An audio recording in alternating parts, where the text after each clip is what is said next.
Programming for BET.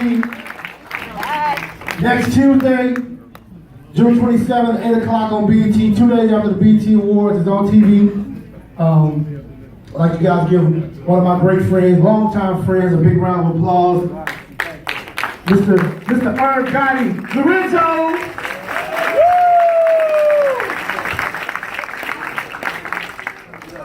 How you doing? We gonna share that mic. Yep, we're gonna share the mic.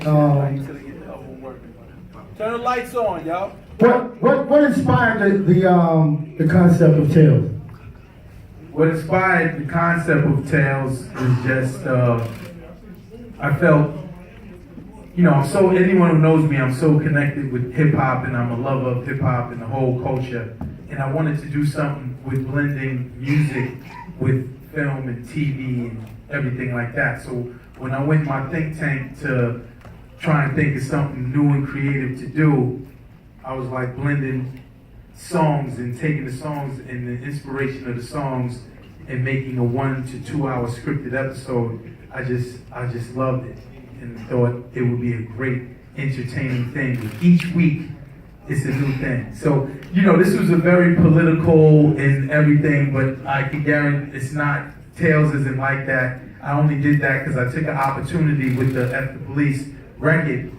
I took the opportunity to do this and I was like, it'll be dope if I do race reversal and kind of put a mirror up to the world and let them get a glimpse of how black people feel when we go through shit. You know what I'm saying? So the whole series isn't on like next week is gonna be some racial shit. It's not. It ain't gonna be like that. It's just built to entertain, The music in the show. How did you select the music, and why did you use those particular selections? The music in the show was very, very, especially the last songs. My man Boogie Bird, one of my artists, and he delivered the record when Brody died. It's a record called The Good Die Young. And then the next record, which blew me away, is my man Supreme. He's in there right now. Stand Up. He delivered that record when Troy is in the thing and crying. And when he gave me the record, when BJ gave me the record, I immediately wanted it for that scene, the marriage between the song and the visual with what Chet Hanks, who's Tom Hanks' son, by the way, who played Troy, who killed it. And it's like, it went perfect. But I made all of the music. It's only certain songs that is outside of what I did, what me and Chink did.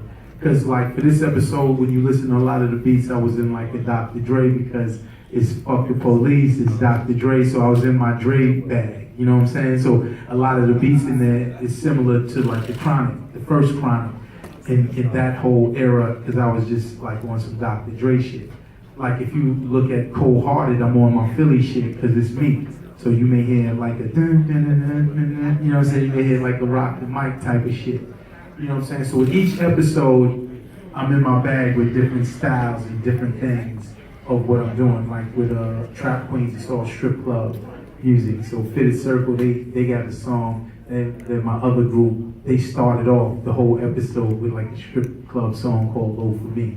You know what I'm saying? So, but it's really me and Chink, we did the whole thing. And I did something else, that's kind of dope because I sent a message out to the universe and said, basically, give me a song, and if I like it, I'll put it in Tales. That was also like when you had seen the first protest scene, and it was a song called Fuck the Police.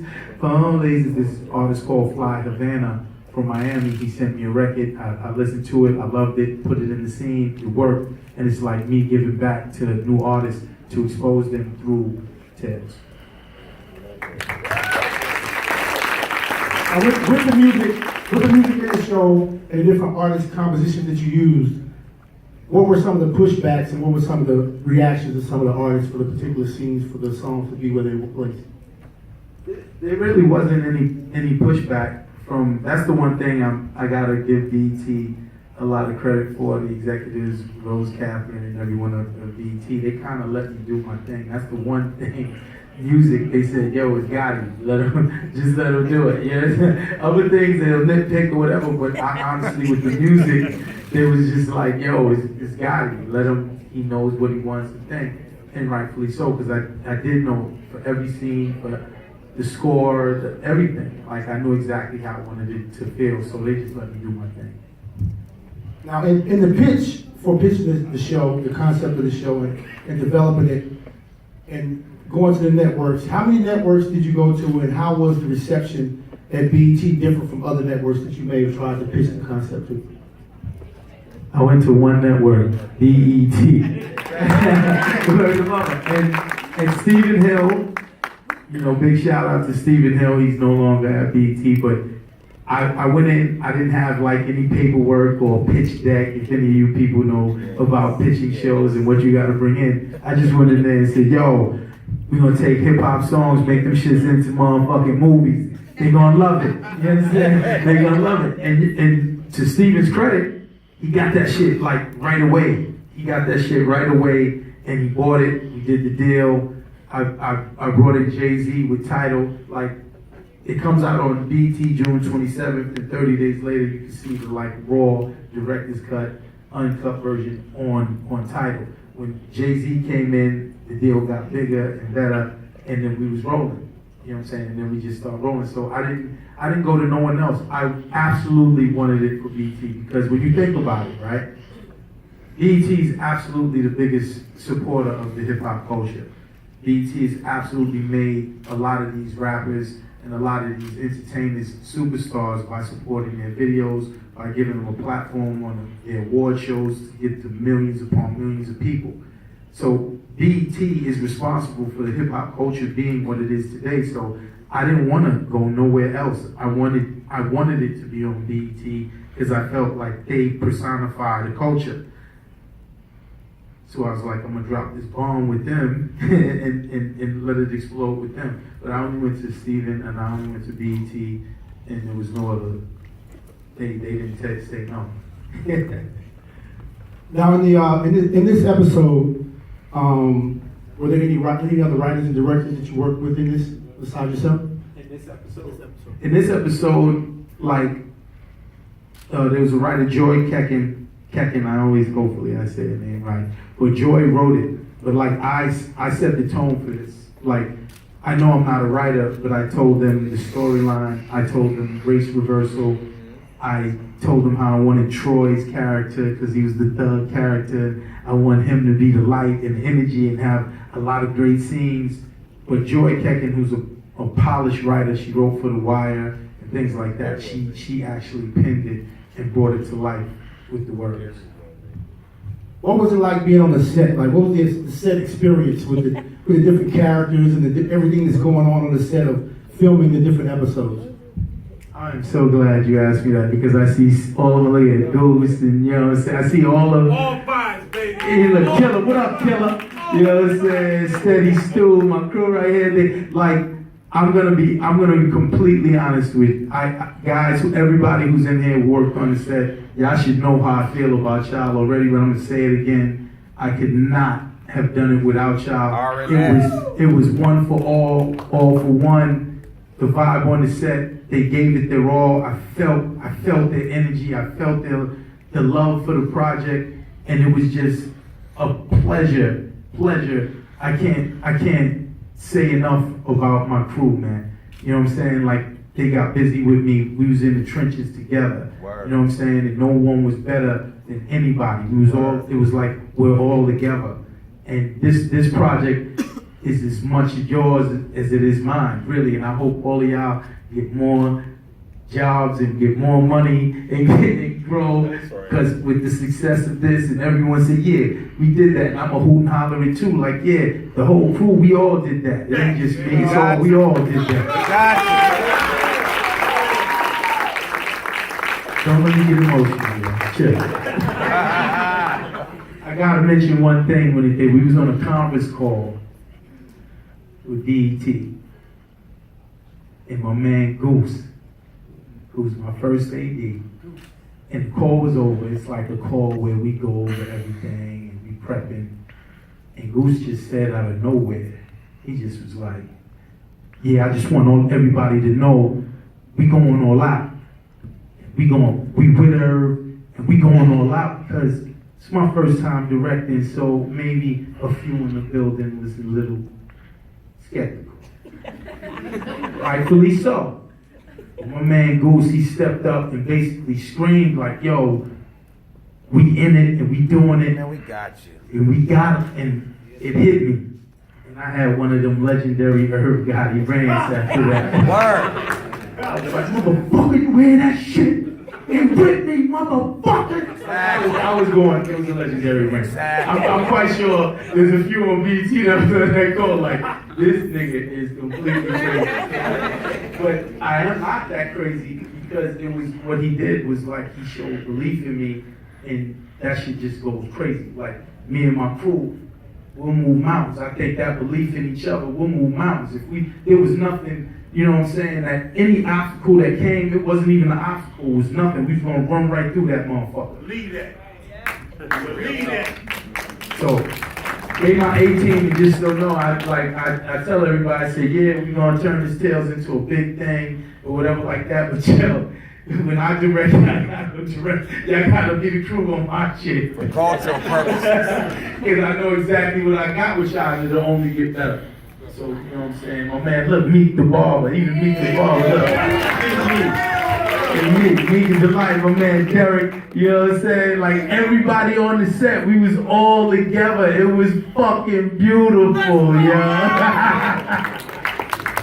Now, you talked a little bit about the cast, some of the cast members that are here, but some of the members that are not here who really played an inspirational part, just really help you take it to a whole nother level, just to bring that whole vibe. And we really like to recognize everybody that's in the audience who participated in the film, who was in the film, who played a part in the film. We really want to recognize them.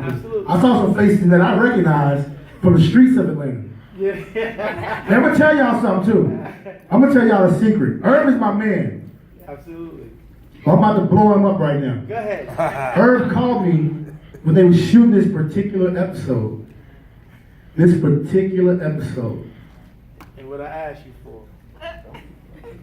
You asked me, I have an artist that looks identical to the star of the show. It was so crazy. Yeah, let me say, I called for the role of Tay, because he knows he has a white rapper. They look exactly. But when James Rackley, who played Tay, he blew me the fuck away. Like, I'm like, this dude is so dope that I was just like, fuck it, because I wanted to cast like a real white rapper. You know what I'm saying? But when James Rackley, he came from North Carolina, so he ain't here right now, but he came and the shit, he killed that shit. Like, all of the people, all the cast, you know what I'm saying? Like Travis T. Love, you know what I'm saying? When I seen Travis, I wanted to cast, he was the big cop, he was the fucking cop that killed the kid, you know what I'm saying? But I told Travis when I seen him, he said, yo, you want me to cut my hair? I said, nah, nigga. I was like, I want you to look crazy, you understand? Because it was complete role reversal, right? So I wanted my cops to look like criminals. You know what I'm saying? Because they would never be a cop. But in this episode, you a cop. You're the law. I have Black Child, who everyone of you know Black Child, he's a criminal, right? He's a cop. You know what I'm saying? I had Tyron Turner, Kane, Minister Society. The only people who know him, they know him to be Kane, Cocaine, and Minister Society. He was a cop. And then he was the jittery cop. You understand? He was a lying bastard. You killed him, you fucking lying bastard, you, right? So, you know what I'm saying? And then, you know, I casted Chet Hanks, who was Tom Hanks' son, for the role of Troy, because he really is that dude. Like, he really loves hip-hop culture. Like, when I'm dead serious, like, he loves hip-hop culture, like, with a passion. Then I casted Matthew Noska, right? Because I wanted the next Brad Pitt. So I told my casting director, Leo Butler, I said, yo, I need a pretty motherfucking white boy, man. I said, I need someone who black women is going to be like, I'll fuck with that motherfucker, right? I needed that. And then for the role of Jenny, Nafisa Williams was Darcel Lawrence. Darcel Lawrence is like the GM of Visionary Ideas, and she's like Sister Soldier, right? So she's like Sister Soldier, right? So Darcel said, you better not cast no light-skinned motherfucker. You better show the world that there's black and dark skinned, beautiful motherfucker. Like she leaned on me so hard.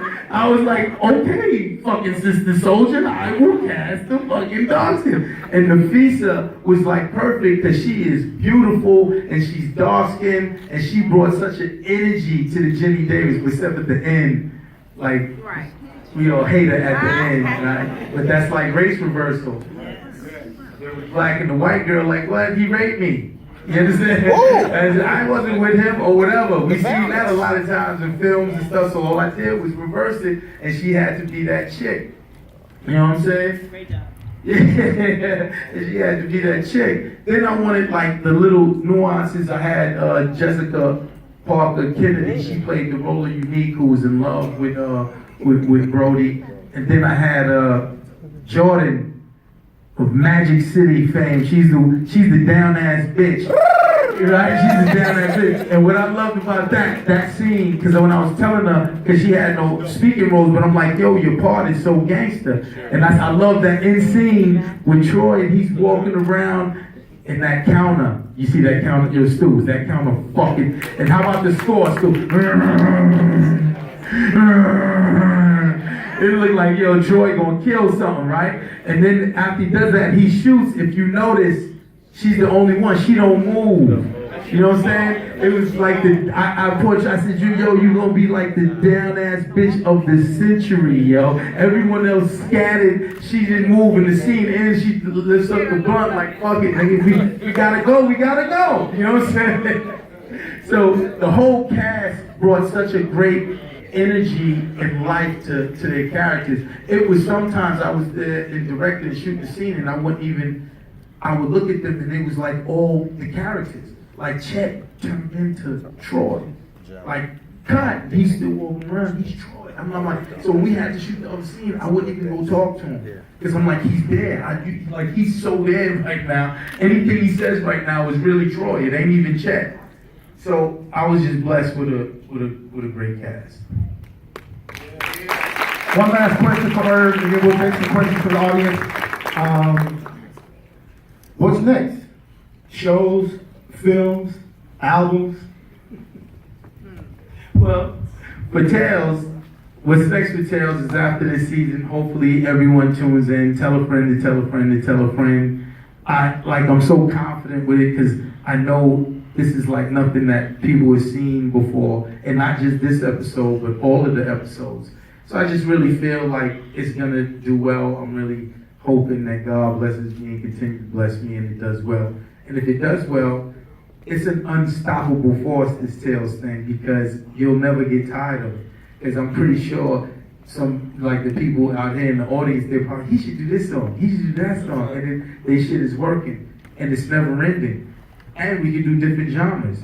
So why can't we do Tales R&B? How come I can't do Sam Cooke? I was born by the river.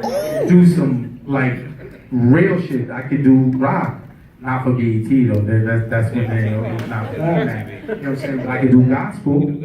Right? I could do gospel on Sunday nights, and what I want to do with that is, do traditional gospel records, but then maybe do like Jesus. You know what I'm saying? That's a gospel record. He's speaking on religion. Have Jesus walking through Brooklyn in some sandals, or some Nikes, or some Jordans. That'll be better. He's walking with some threes. Nah, it's not racial versus for everything. He said it's racial versus what color Jesus gonna be. We gonna make Jesus Asian. How about that? Because sometimes the world we just think it's black and white, and they know what motherfuckers in here. Like, there's other motherfuckers in here, guys. You know what I'm saying? Like, we gonna make Jesus Asian. We gonna make Jesus a fucking Asian from China or some shit. You know what I'm saying? But Tales is made to expand to do everything. And the funny thing, music-wise, like I was telling you, I had to make all of the music. That's what made me relaunch Irv Gotti, because I started having all of these great records, and I had no one to rhyme on. So, Benny Boone put me with my Fitted Circle dudes, my group Fitted Circle. My brother got me with Boogie Bird, you know what I'm saying? And I just started giving them records, and them shits was turning out dope. So then Kevin Lyles, my man Kev, he came to Atlanta. He listened to like 4 records and hit me a label deal. So now I'm gonna put out music. So it's like I'm gonna do everything. Right? I'm gonna do everything.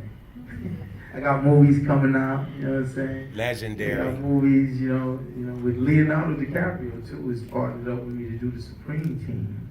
You know what I'm saying? Ooh. Yeah, anything I do, I promise you guys, I'm gonna fucking kill it. I'm not doing no corny whack shit. I said this thing, I'm like, I've never been corny. I've never been a corny nigga. When I came out my mother's pussy, I was not corny. So don't think I'm gonna be older than I just turned. I'm never corny. I'm always gonna do some live shit or some crazy shit that's gonna entertain everybody. Questions from the audience. Everybody give Irv a round of applause. And I really want you guys to really just pay attention to where hip hop is going, how it's developing, how it's evolving. You know, 2 weeks ago, we woke up and saw Nelly performing on Good Morning America with the Florida Georgia line.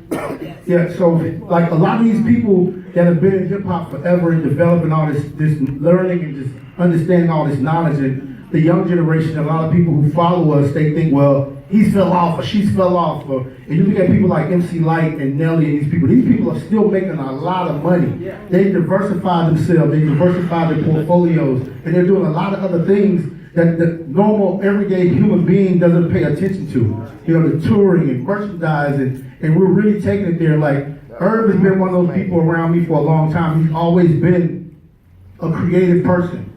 You know, when he came into the game, he was very creative, and a lot of creative things when you're on this side, you have to really pay attention to see it, because a lot of things look very simple, but the best creative people make simple shit look real big. That's the key to being successful, because you can't go too far over people's head. So you have to give Irv and a lot of people like Irv their credit and their props for being able to understand how to connect to the public and connect to the people. Incredible production, BT. Thank you guys, Irv Gotti. Questions? Everybody go see Tupac. Support my man Benny Boom. Tupac, the most legendary, iconic, immortal. We need to support that. So sometime this weekend, go check that out.